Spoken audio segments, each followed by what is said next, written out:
Hello there guys, welcome back to Younes Talks Football, welcome back to a brand new video, welcome to another match preview. This time it's Chelsea versus Crystal Palace. We are the early kickoff tomorrow lunchtime, so that's going to be interesting at Stamford Bridge. We're at home again, and I'm hoping that we can start running up some form, you know, some wins. Let's start racking up some wins and put some wins under our belts because it's needed, and I don't want to put this, out there as bad energy or anything, but my advice, if Chelsea don't get 3 points tomorrow, don't go on Twitter. Just please don't go on Twitter. I mean, my link to my Twitter is below, but even so, just don't click on it. That's my advice, because there will be a meltdown. I mean, there's meltdowns just based on a starting lineup nowadays, for goodness sakes. But anyway, a win would be lovely. Lovely jubbly. Yeah, let's get a win against Crystal Palace.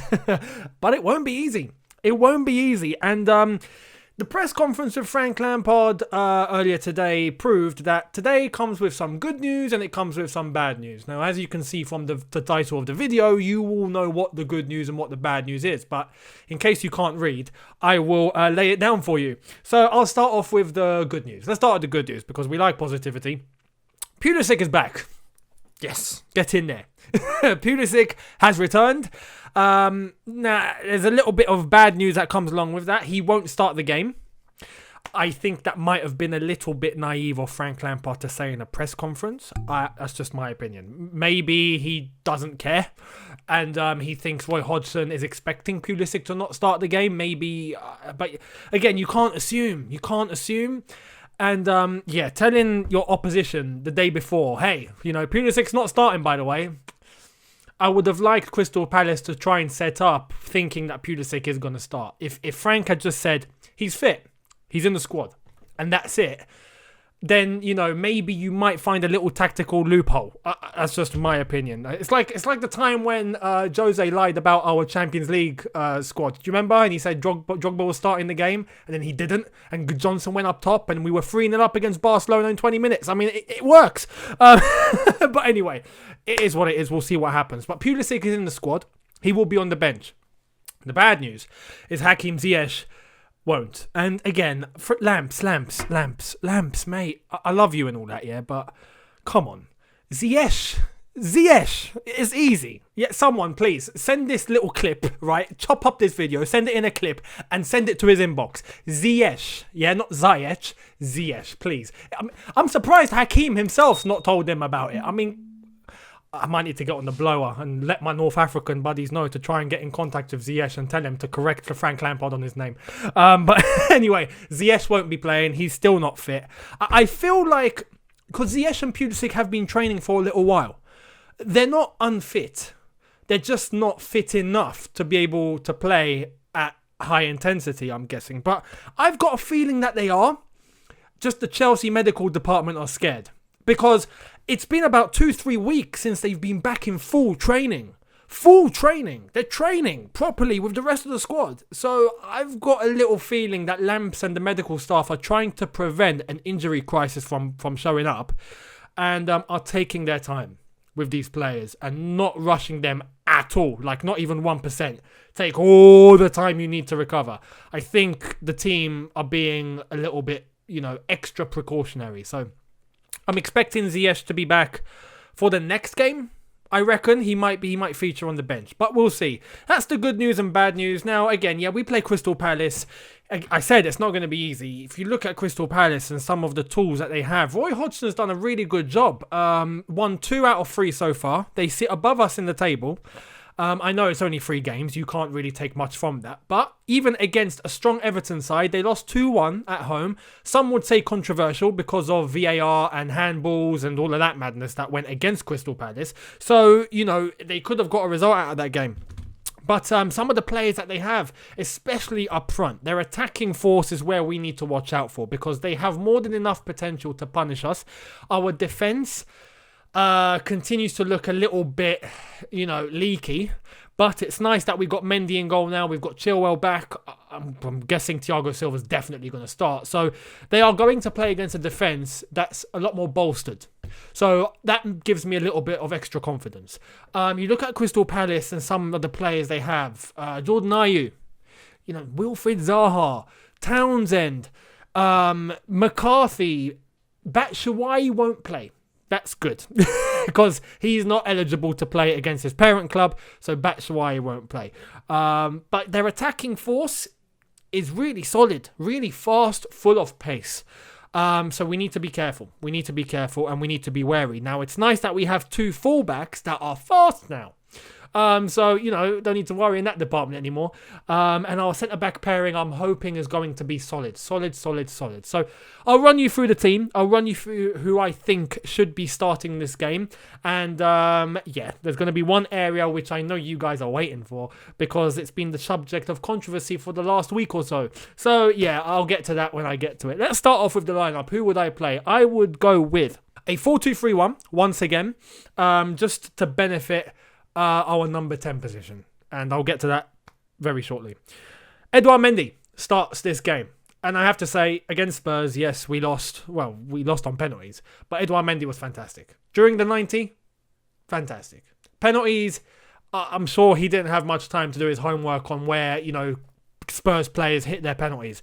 Clearly, Lloris did. So, because he was diving in the right direction most of the time. So, Mendy, I think, done fantastic. His hands, have you seen the size of his hands?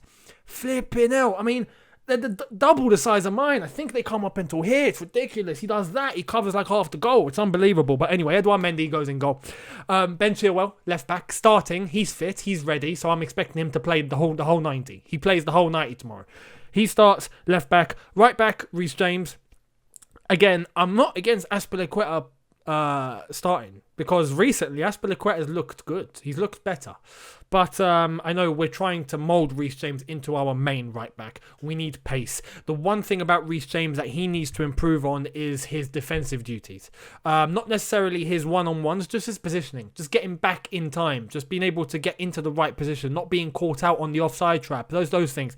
If he does that, he'll be completely fine. So I trust Reece James at right back. My centre-back pairing, which was the focus in yesterday's video where I spoke about Frank Lampard, needs to be Kurt Zouma and Thiago Silva. Now, Frank Lampard spoke about it in the press conference, saying that it's difficult to be able to just go with a pick a centre-back pairing and, that it works. I get that. But I think we've had enough time to be able to judge, aside from Thiago Silva, because Thiago Silva starts regardless, who fits or who plays well most of the time or who's reliable. And I think it's safe to say that 99.9% of all of us think Kurt Zouma is the guy. So it has to be Zouma and Silva. It just has to be, and that would be the pairing that we run with. Now, when we play cup competitions, play Tomori. When we want to bring on someone with half an hour to go and we're winning 3-0, bring on Tomori. Don't rush him in, but allow him some minutes. But Kurt Zouma and Silva are the two, and I know they're the two. They just have to play. So those two will be my centre-back pairings. Now, the midfield is a little bit sketchy here because I was contemplating on starting Jorginho, but I just think the safer bet would be to go with N'Golo Kante and Mateo Kovacic. I just think in that we need some consistency as well. I know we're going to be pursuing a defensive mid. We'll see what happens with Declan Rice, but Kante needs to play because it's Kante. And we see what he does, his recuperation of the ball, the way that sometimes he can bomb forward and assist. But even so, his defensive duties are the main priority. So, N'Golo Kante for me, alongside Kovacic. Some would say play Jorginho. I understand. But I think Crystal Palace are going to be set up to play on the counter-attack. So, Jorginho for me is not going to be of much use. Because I think Jorginho is going to be needed in a tie where we're going to be sitting back and we need to try and get on the counter, ping a long ball to one of the wingers or the person up front. And Jorginho can do that to a T. We're not going to be really doing that. Because I think Crystal Palace are going to set up a little bit defensively. And as I said, play on the counter-attack. So, can take Kovacic for me.